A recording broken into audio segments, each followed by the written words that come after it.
Thankfully, Daniela was too stupid to double-check what the new address was, and she believed me. I figured that we could always call her up last minute and give her the proper address, but at least this way, she couldn't do anything that could jeopardize our chances of being married. It paid off.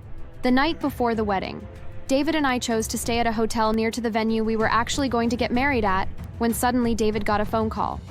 When he answered the phone, his face went white. Wait a minute. She did what? David, what's wrong? It's the police. They are saying that my mother went to the new police station downtown. The one that used to be a nightclub, but was renovated to have offices inside for police officers. Well, she was caught trying to set the building on fire. However, she fled the scene when she finally realized the mistake she had made. The police wanted to know if we knew where she was. I never expected to fall in love with someone like David. We met at a cafe, the kind of chance encounter you only hear about in movies. I was sitting alone, flipping through a book, when he sat down at the table next to me, his coffee spilling slightly as he fumbled with the chair. Sorry to disturb you. My name is David. Can I join you? Oh, why yes, of course. He smiled, and it was over for me right then and there. That warm, easygoing grin, the kind that pulls you in and makes you feel like you're the only person in the room. I smiled back, blushing, and from that moment, we started talking. Hours passed like minutes, and before I knew it, we were exchanging phone numbers. We went on our first date a few days later, and after that, it felt like we couldn't spend enough time together. We laughed at the same jokes, shared the same values, and while I usually overthink things, being with David felt effortless. It felt like everything was falling into place. It wasn't long before I met his family, more specifically, his mother, Daniela. She had been a single mother ever since David's father left her when she was 2 months pregnant, so she never got married. She had loved her only son, David, so much all these years when I met her. And that's when things got complicated. I remember the first time I met her. David had warned me that she could be a bit intense, but nothing could have prepared me for the cold, appraising stare she gave me when I walked into their home. Daniela was a sharp-featured woman, her hair perfectly styled, her clothes immaculate, but her expression was ice. Mom, this is Jesse. This creature is Jesse? That's an interesting name. Thank you, I think. Where are you from, dear? I was born in Seattle, but my parents are from South Korea. I guess that's why they gave you a boy's name. They just didn't know any better. Silly foreigners. Well, dinner's in 10 minutes. I hope you don't expect me to cook any weird South Korean foods. The evening only got worse. Every attempt I made to connect with her was met with a frosty comment or a dismissive glance. David noticed, of course. He squeezed my hand under the table, offering silent support. But it was clear to both of us that Daniela didn't approve of me. And it didn't take a genius to figure out why. Of course I had encountered racist people before, but I had never imagined having the mother of someone I was dating be so aggressive towards me. As time passed, it became increasingly obvious that Daniela wasn't just indifferent toward me. She downright hated me. David tried to brush it off at first, telling me she was just old-fashioned, but it was more than that. It was the way she avoided looking at me, the way she talked about proper families and tradition whenever I was around, her not-so-subtle digs at my appearance, my culture, everything. She'll come around. Once she realizes that I really love you and that we are perfect for one another, I'm sure that she will change her mind. If you say so, but honestly, I don't think she will. She really hates me. Please, just be patient with her for me. I know deep down that she can be reached. Things escalated when we told her we were getting married. David and I had been talking about marriage for months. We both knew we were ready. One night, over takeout and a bottle of wine, he got down on one knee and pulled out a ring. It wasn't a grand gesture, but it was perfect, because it was us. Simple, genuine, and full of love. We were on cloud 9, until we told her about the wonderful news. You're getting what? We're getting married, Mom. This is great news. We really love each other and can't wait to start a family. You can't be serious. How can you possibly even think to have children with someone like her? I'm very serious.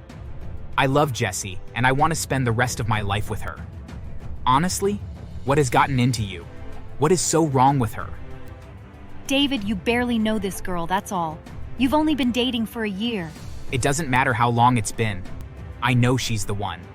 Can you at least pretend to be happy for us? You think you know, but you don't. Marrying someone like her, someone from such a different background, it's a mistake. I felt my stomach churn. Someone like her. She couldn't even bring herself to say the words Asian or Korean. I'd had my share of racism growing up, but it hit different when it was coming from the mother of the man you loved. It really hurt that she was being this way, but David standing up to her and sticking up for me did make it easier to handle. I can't believe you would be this way. I'm so disappointed in you. This isn't up for debate, Mom.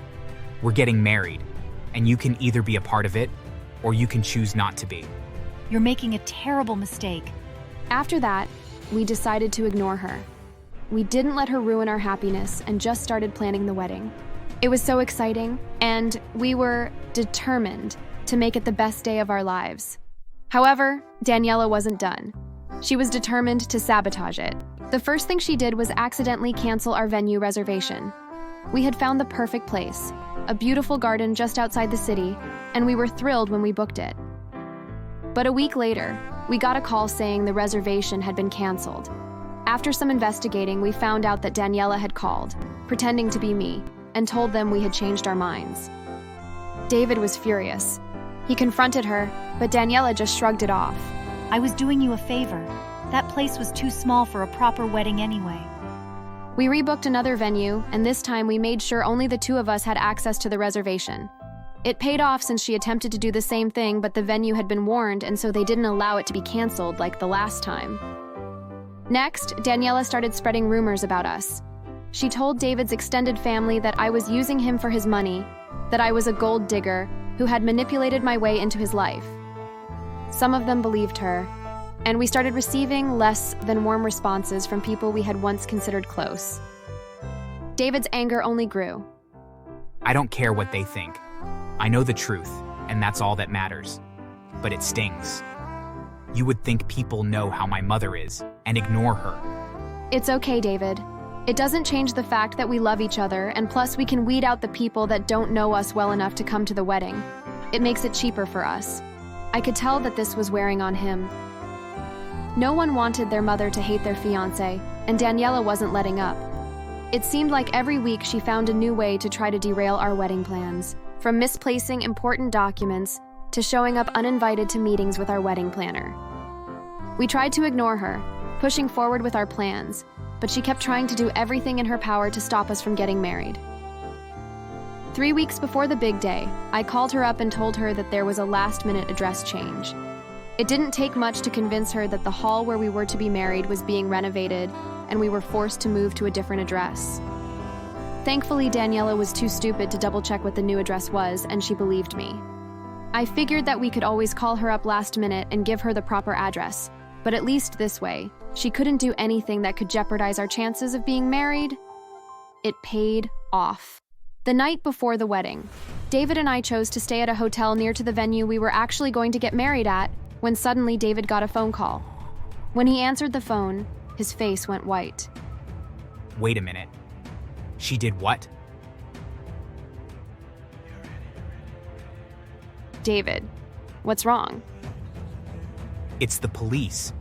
They are saying that my mother went to the new police station downtown. The one that used to be a nightclub, but was renovated to have offices inside for police officers. Well, she was caught trying to set the building on fire. However, she fled the scene when she finally realized the mistake she had made. The police wanted to know if we knew where she was. We, of course, didn't, but we suspected that we could tempt her to reveal where she was. That was when I told David to call her up and ask if she needed help. Smiling, he did just that. He knew exactly what I was planning. Hey, Mom. Listen, I don't know why they would be after you, but the police keep asking me where you are. It sounds like they want to blame you for a crime you didn't commit. Oh my God, David, that's terrible. Oh, I know.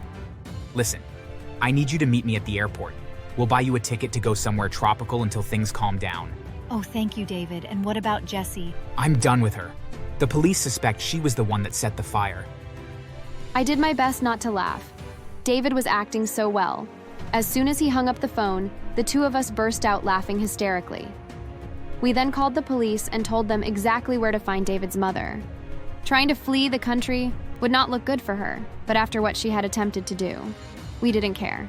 She had been a problem to start with, but she had crossed a serious line.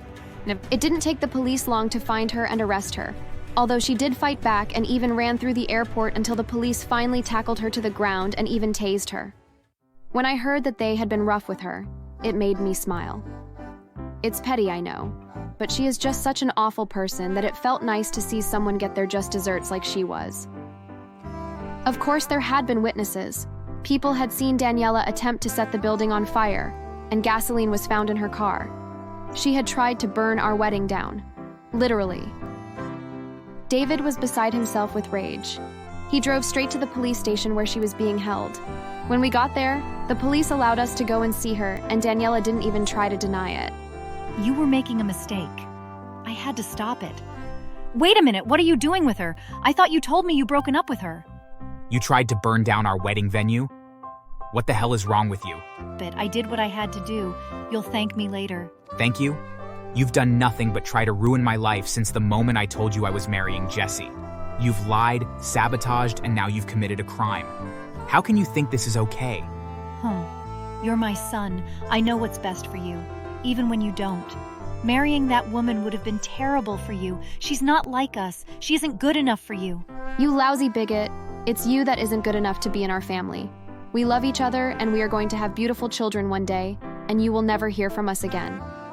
I hope that you enjoy your time in prison, each day that you wake up behind bars. I want you to remember that you are there all because you couldn't let your hatred for me go. Have the life you deserve, you awful bitch. And with that, I slapped her as hard as I could, and we left her there shouting for us to help her. Without David's assistance, she was unable to get a decent lawyer, and she was sentenced to over 10 years in prison. As for us, David and I got ready and attended our wedding. It was bittersweet, but at the end of the day, we were so happy that we were married and finally able to truly start our lives together. We have had 2 children in the recent years, and we love them dearly. And we have promised that if Daniela ever gets out of prison, that she will never get to know them. We have officially cut her out of our lives, and it's 100% for the better.